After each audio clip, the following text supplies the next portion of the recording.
Dang, it's really kind of hard to know if I'm live or yet, but I think I am as I'm learning. Let's get going. What's up, folks? Miss you guys. Happy Thursday. Boy, it's been an exciting day, long day. I got lots going on that I'm very, very pumped and excited about, but I do want to stay committed to the going live Tuesdays and Thursdays at 4 p.m. Pacific time because I really believe I got some valuable information to share to help you love and live your best life.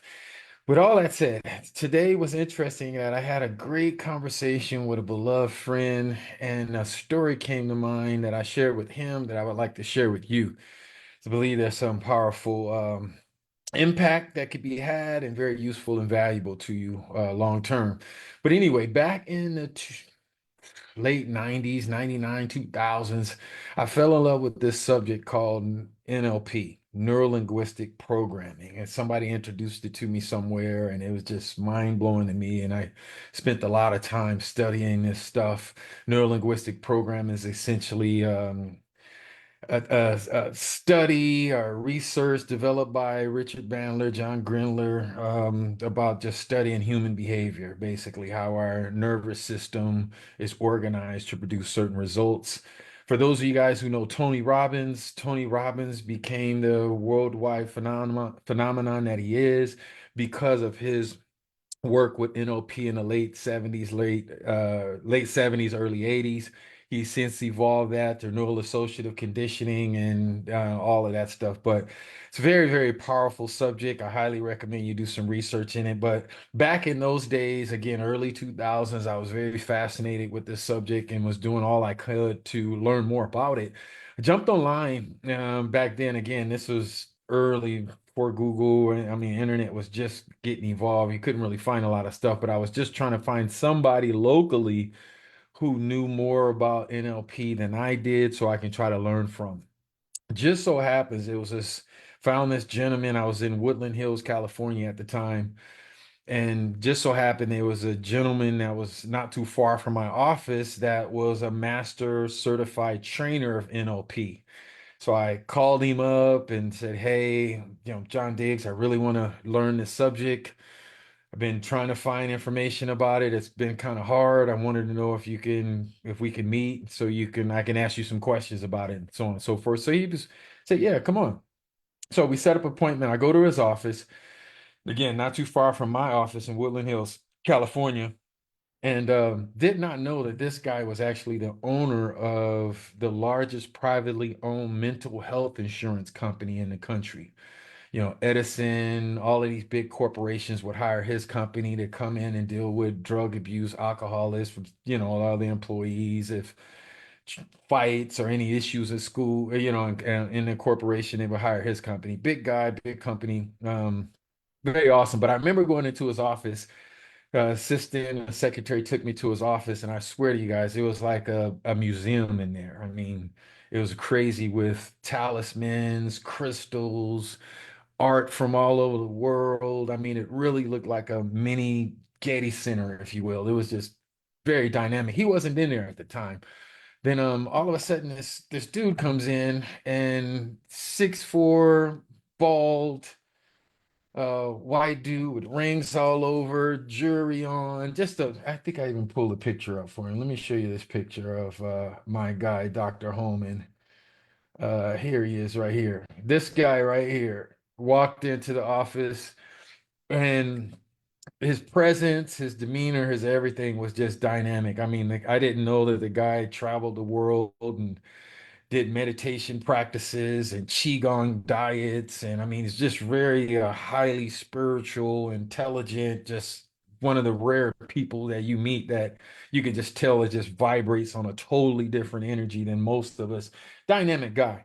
But this day was the first day I met him. He dramatically changed my life because he came in the office, he sat down, and he asked me one question, just one question for at least 10 minutes.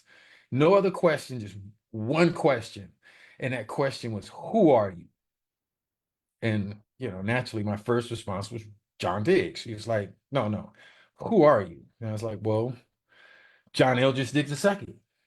He was like, no, no, no. I mean, who are you? And I was stumped. I've stepped coming up with stuff like son of Betty and John Diggs and father of Savannah, Sienna, and all of these things started coming up. And after him asking me this question for so many times, I started running out of things to say, about who I am. And that's how our relationship began.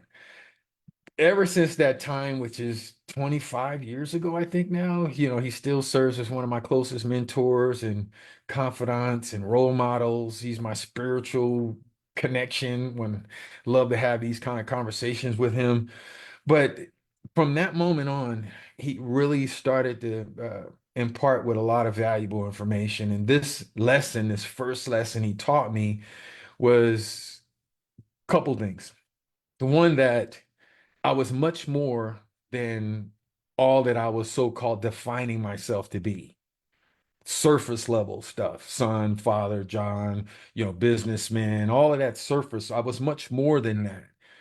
And he went on to let me know that the power of how I define myself, the beliefs that I have about myself, my identity will determine the quality of my life. Very, very powerful conversations we had, and back then it really altered my life in such a way that, I'm forever grateful, blessed and grateful for him. He has been a godsend for me and just giving me perspectives and a lot of the things that he has shared with me over the years that I plan to share with you guys. But this was the very big one on our first meeting, asking me, who are you? Getting me to really understand the power of how I define myself, how I answered myself, the power of our identities. And I ultimately learned from him is that to create lasting change in our lives, we must first change our identity. I think a lot of people fail to make lasting change in their lives because we focus more on changing a behavior versus changing who we are. Understanding that we only do, or we will do, or will not do things based on who we believe we are. Meaning that we will only do things based on who we believe we are. We don't do things based on who we believe we are, kind of deal. So, got me to realize that the power to really change our lives lies in changing our self-perception, changing our identity, changing our beliefs, our unconscious beliefs about who do we believe we are is the first step to really creating lasting change. Please dig that. That's very, very powerful.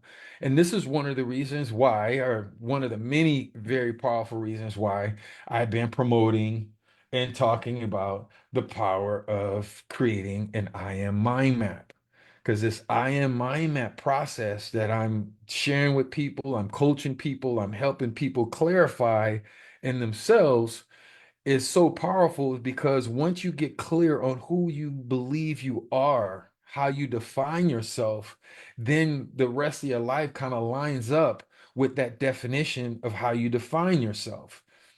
Again, many people never consciously decide who they are. They let the environment, let other people really kind of dictate who they are. Therefore, it's hard to make change. When they do think they make change, they find out that once they reach the goal, it wasn't really the satisfying, fulfilling goal that they thought it was. Is because that goal you set wasn't really in alignment with who you are. So that's where just a very, very powerful point I wanted to share with you guys is that if you really want to make some significant change in your life, stop thinking about changing the behavior first.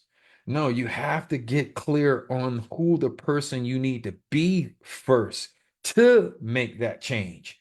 You dig? So you got to get clear on who you are. You got to get clear. And I haven't over the 25 or 30 years, however long it's been, I've been grappling with this mentally. I have not met or found a better tool to help you define or clarify or determine or declare or whatever it is who you are better than an I am mind map. An I am mind map is to get clear on who you are. And again, this is just very cool on how it works itself out. Let me just show you really quick in this I am mind map how we do it is that, again, it's a health. Who are you healthy wise, wealth wise, success wise, happy wise? We drill into, what does health mean to you spiritually, physically, and mentally? When you want wealth, it's not just money. What do you want an abundance of? As far as emotions, what emotions you want to experience more? What specialized knowledge you want, like, have more skills in? What kind of freedom means to you? Same thing with success. What does success means as far as relationships, results, and rewards? And naturally happiness. How can you truly be happy by feeling blessed for your past, grateful for your future, and living in a present moment right now? Again, that's what the I am system is about. The book, the mini course, the max course, all of my coaching stuff is really just to help you get clear on who you are so you can make the meaningful, lasting change that you want in your life to love and live your best life. You dig? So please, leave some comments. Share your thoughts with me. I would greatly appreciate it. Give me some feedback. You agree, you disagree, there's some things that you would like to add to what I'm saying or whatever. Please don't be shy. No, please talk to me. Let me know what you're coming up with. Let me know what you're thinking about. And again, I hope you find value in this share because I'm really am very passionate about helping people love and live their best life. Can you dig it? I knew that you could. Peace.